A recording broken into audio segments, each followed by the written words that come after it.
Sedona is a city located in central Arizona. It is in both the Coconino and Yavapai counties. It is named after Sedona Schnebley, a Bible school teacher who was the wife of the town's first postmaster.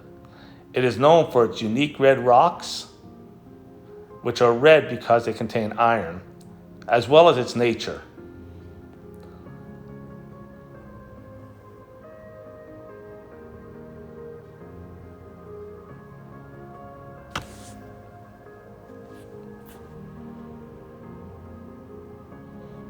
While driving into Sedona, I suggest you take the I-89.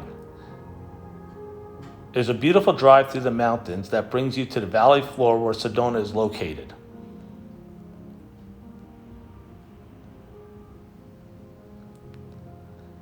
The I-89 will bring you into uptown Sedona, which has restaurants, shops, and tours of the city, as well as its surroundings. After checking into your hotel, you may want to get a bite to eat. Tammy and I decided that we would eat in Uptown, and we went to Sounds Bites Grill. It is located at the end of Uptown, and if you go, make sure you sit on the patio where you get a beautiful view of the rocks surrounding the city of Sedona. I had the ribs, and Tammy had the lobster tail. The easiest place to visit is the Sedona Airport View area. It costs $3 for parking, but from here you can see a panoramic view of the whole Sedona Valley. It's definitely worth the cost. If you have time, there's also a short hiking trail here. It has limited free parking, so be sure to get there early. Not too far from the airport is the path to Devil's Bridge. But to get to Devil's Bridge, it is a 4-mile round-trip hike that can be pretty strenuous at the end. But it's definitely worth the trip. You can also rent an ATV and park about a mile from the bridge. And while on your way, you will have the opportunity to take pictures of the beautiful valley around the bridge. After visiting Devil's Bridge, you'll probably want to get a bite to eat. One place I recommend is Tlaquepaque.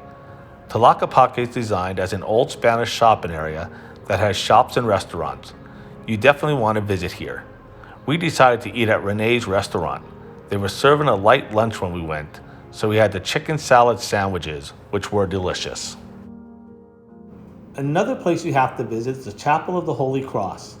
The chapel was inspired and commissioned by local rancher and sculptor Marguerite Brunswick Stout, who had been inspired in 1932 by the newly constructed Empire State Building to build such a church. The church was originally supposed to be built in Hungary, but after World War II broke out, she decided to have it built in Sedona. It took 18 months to build the chapel at a cost of $300,000. The chapel was completed in 1956. The American Institute of Architects gave the chapel its Award of Honor in 1957, and in 2007, Arizonians voted the chapel to be one of the 7 man-made wonders of Arizona. The chapel's entrance is nestled at the base of a cliff, and the windows on the other side overlook the valley down below.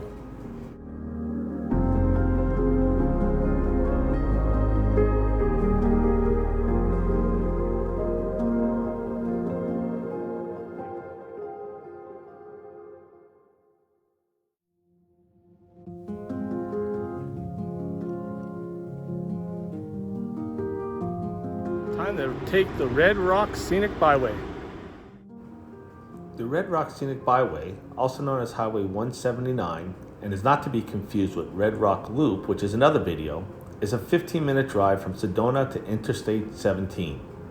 Along the way, you will see such sites as Courthouse Rock, Bell Rock, and Cathedral Rock, as well as many others. Red Rock Scenic Byway has been considered the #1 free thing to do in Sedona. It has also been called the most scenic drive in Arizona. Once you get to Interstate 17, take a short trip to see Montezuma Castle. Although you can't go in it, it is still worth seeing. It was built and occupied by the Sinagua people from 1100 to 1425. Montezuma Castle is incorrectly named. At the time when European settlers found it in the 1800s, they gave all architectural credit to Montezuma. However, Montezuma wasn't born until 40 years after Montezuma Castle was abandoned. It's also not a castle. Although I recommend other great restaurants to see in Sedona, if you want a quick bite to eat, be sure to stop at McDonald's. Due to light pollution ordinances, this is one of only 2 McDonald's in the world that does not have the golden arches. Another place you're going to want to go is Cathedral Rock. Make sure that when you go, you actually go to the trail. There's a street named Cathedral Rock Trail, but that's not where Cathedral Rock Trail is at.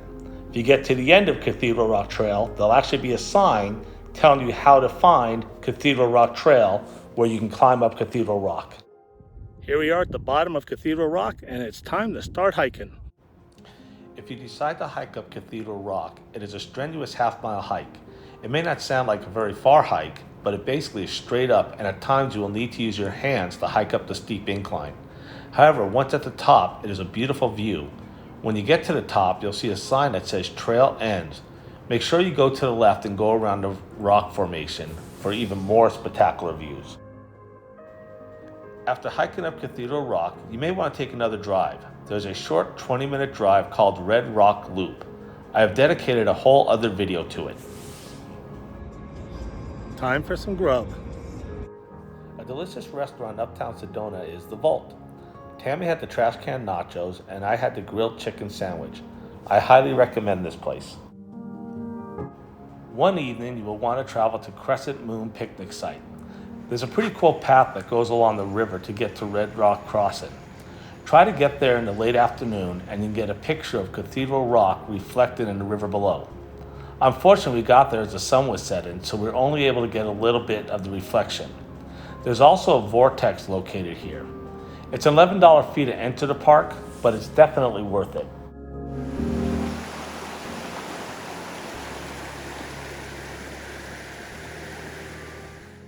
If you're still looking for something to do after your day is over, you can go stargazing at the Aries Lookout Point.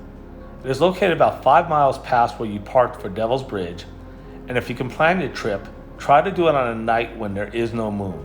That will make your stargazing even better. Thank you for watching my video on Sedona. If you go, I hope you have a good time.